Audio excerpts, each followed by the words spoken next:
Everyone. So my name is Anne Dari Alabi, the creative director of Rich Raiment. So today I'm going to be telling us how to take accurate bust measurement. We are going before you start your measurement, you make sure your client stands like this and you stand beside your client. Do not stand in front of your client. That's a very wrong way of taking measurement. So now I'm going to begin this measurement by taking her bust measurement. So when you want to take the bust measurement, you need to make sure that the tape is properly seated on her bust. Like, look at the tape. Is like on top of, this is where her bra stops. It's directly on her upper, the fullest part of her body. You can see this is the fullest part of her back, and we took it all the way to the fullest part of the front, which is her bust. So this one now will fit in for the bust measurement. The next measurement we are going to be taking is her under bust. And when you're doing all this, you need to make sure your client is putting on a very good bra.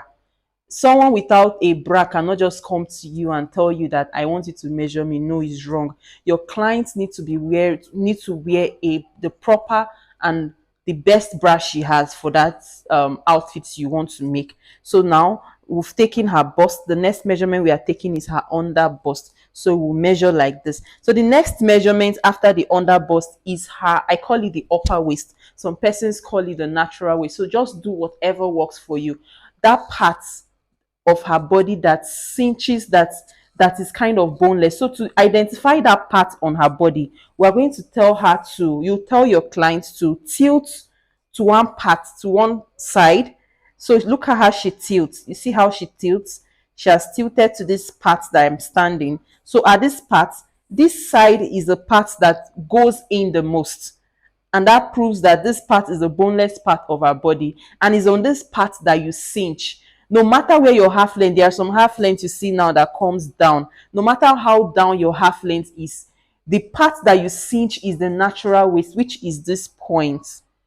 And when you cinch on this, when you snatch on this point, it gives you the kind of fitting you desire. So I'm going to take note of this point. Sometimes if you want to take note of this, you might need to tie a bias tape or an elastic or a tape at this point.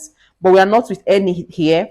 You just tie it like this. You just tie at those points like this. So when it's tied on this point, you now use it to get every other measurement from here down that you'll be needing. But since I'm just showing you guys, I'm just going to use my eye to look to know where it is, which is this point. So I'll measure around that point. To measure around that point, I'll take my tape around that part and I'll make sure it's firm, just leaving one finger inside. So for her, this is 30. I'll take note of it, you write it. The next measurement you are going to be measuring is her hip depth. To get her hip depth, that's from here to the fullest part of her hips, which is somewhere around, for her is somewhere around here. So for her hip depth, we are getting 9. So from this point 9, you just take note of it and take your tape and measure the hip. Remember, the hip depth of everybody varies. For some persons, you get 8. For some persons, you get 9. For some persons, you get 10. So you work according to your client's body. So for her, her hip is 39. You make sure is very, it's kind of, you do this, you do what I'm doing, you make sure it goes freely round her hip. Your hip is not really meant to be very, very tight to make you very uncomfortable. So now after taking that, we've already taken her bust, we've taken her under bust, we've taken the waist, and we've taken the hip depth, and we've taken the hip. So the next measurement we are going to be taking is her shoulder to bust. So to get her shoulder to bust, I'll place my tape at this part of her body. No, this is her neck. From here, you don't place your tape at this point, you place it from here. From this point, you go to the nipple. This is her nipple point. That's the bust point. So from here, I'm placing it to her nipple, which is giving me 10 inch.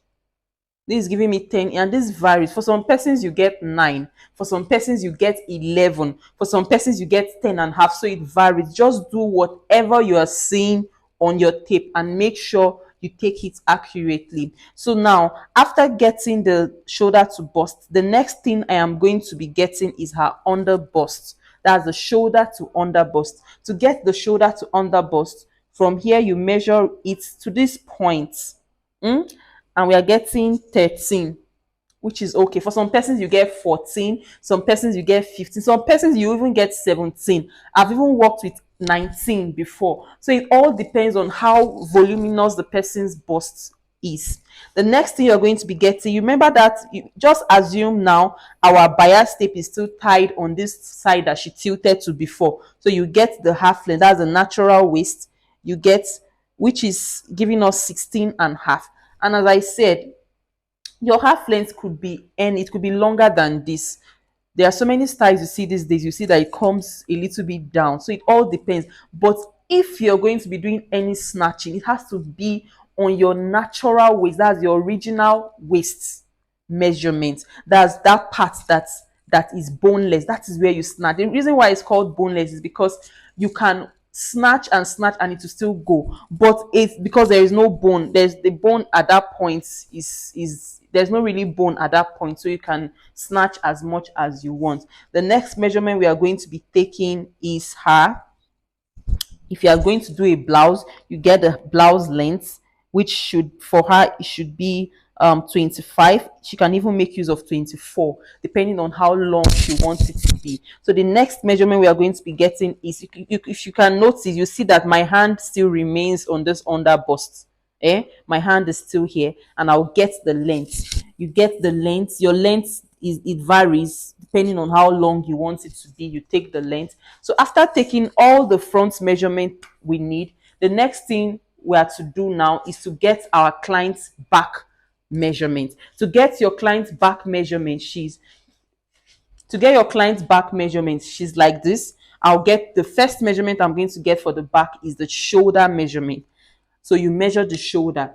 To get your shoulder measurement, the part that demarcates the body from the arm is where her shoulder is. So for her, this is the part that demarcates it. This part is the part that demarcates it to one part of her back. So we are getting 15. It varies. For some persons, it's 14, 13, 16, 17, depending on who you are sewing for. So the next measurement we are getting is the back width. So remember, we got 15 here. You get the back width. You come down a little. Maybe you come down by like, let's say 10 centimeters, or let's see what 10 centimeter is in inches, which is about 4. You place it like this. And you get, one thing about this back measurement is that from experience, I've noted that, or I've noticed that the difference between your shoulder and back width most times is usually 1 inch.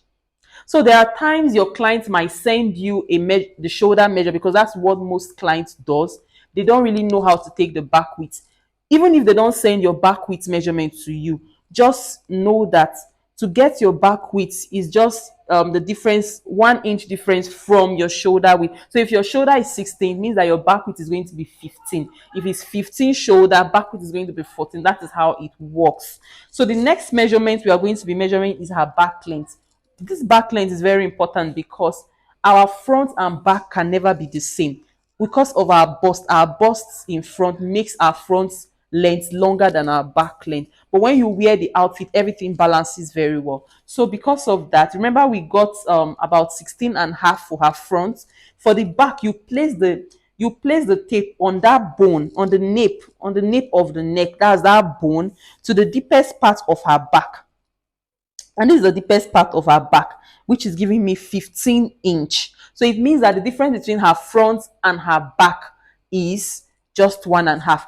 And in a situation whereby, and that is why I said always tie something at this point. When you tie something at this point, to make it very easy for you. So imagine if it's tied, all you need to do is just to measure, and you stop where tape, that's the whatever you tied on her waist is, you just stop at that point.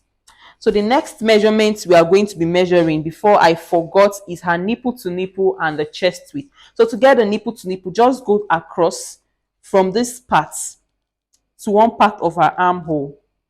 That's from here to here. Still the demarcation between her arm and her body. So we're getting 13. For her, it is 13. The next measurement is her nipple to nipple, otherwise known as the